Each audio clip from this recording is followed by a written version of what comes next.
Hi, everybody. Welcome to Watch It or Don't. I'm Tom with Matt and Dan. Today we're going to be doing another classic review. We're going to be talking about Rashomon by Akira Kurosawa from 1950. And it's the story of a murder that takes place in the woods from multiple perspectives, kind of told in flashback. And this was a very kind of unique film for the time, Japanese movie. Yeah, Pre-Revolutionary is one of the first movies to really hit mainstream audiences in Europe and the United States. I think it won the big award at Cannes that year. It won the Oscar for Best Foreign Language Film. Right. This is kind of like the breakthrough for Kurosawa. Yeah, definitely his biggest early movie, you know. Right. One of the earlier movies with his long partnership with Toshiro Mifune, who is kind of one of the greatest figures in cinema history, I think. Did they work on Seven Samurai together? Okay. Yeah, because that's probably his biggest one, wouldn't you say, in American culture? Yeah, Akira, probably. Okay. Yeah, this is a very interesting tale. Like he said, it takes place about this murder. So there's a bandit that possibly rapes and murders a wife and husband in the woods, possibly. And the entire thing is very interesting, where they're kind of confessing to some kind of trial, they're on trial, but you never see the judges at all. Right. They're Very confessing to what happened in the woods, and there's 4 different tellings of the story, Right. and they're all very different. The only similarity they all have is this man dies, Right. and we don't know how that happened. And it's really unique in which everybody has a different explanation of how he dies, pretty much. Especially with this one where, the people telling the stories basically admit to the murder. Right. And when you're having multiple people admit to it, then it makes it tough to know. Yeah, you definitely understand that something is not clear here, It's one of the first films to show a flashback that isn't necessarily truthful. It's using flashback as a point of view of a character, which it could be truthful, but it might not be. And a lot of movies since then have used that technique. Like Usual Suspects. Usual Suspects is a good one, yeah. Right. It's a unique movie in that sense, for sure.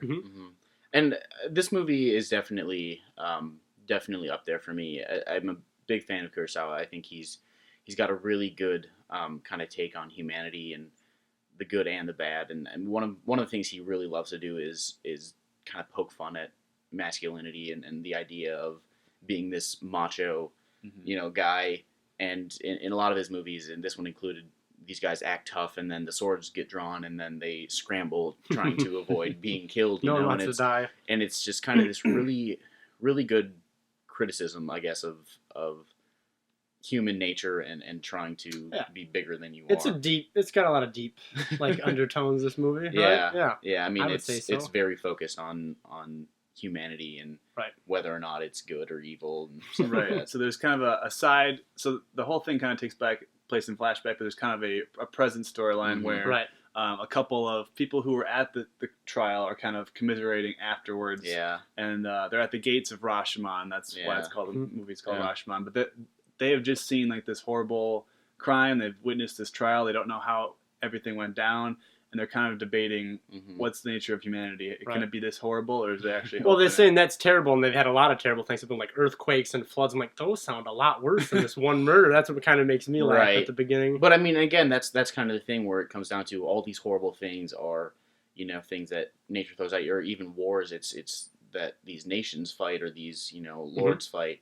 But this is the first time that it's ever been so based on an individual human, and I think that's why it's a bigger deal for them. Especially one of those characters is a priest. Okay. So, I think that's kind of a big part to that aspect.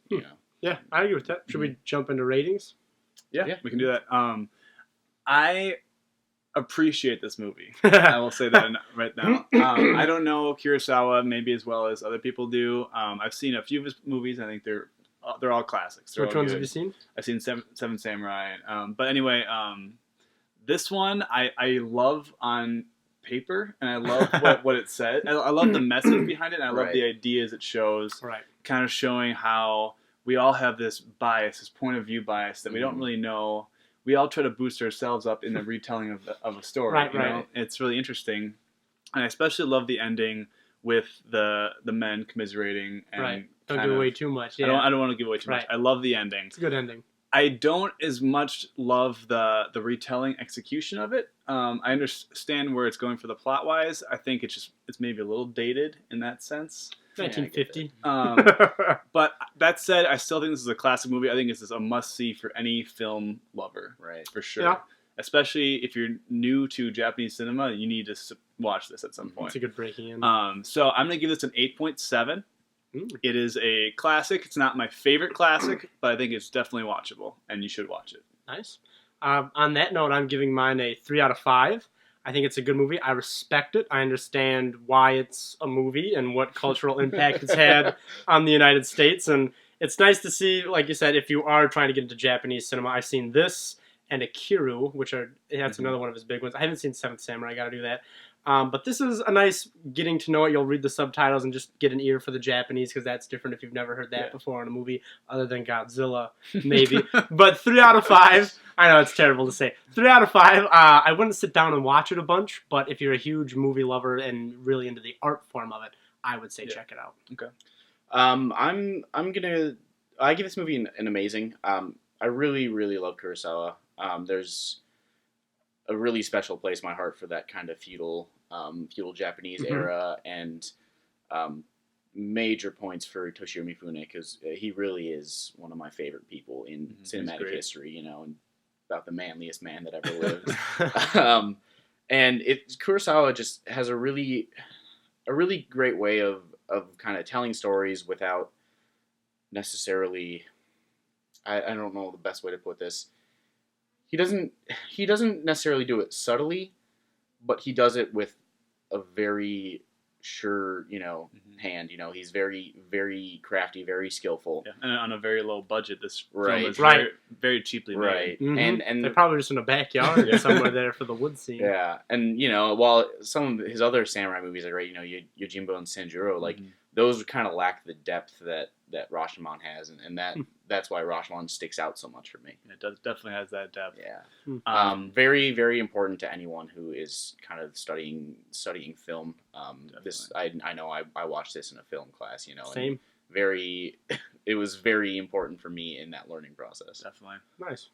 Well, we got to go. We're watch it or don't.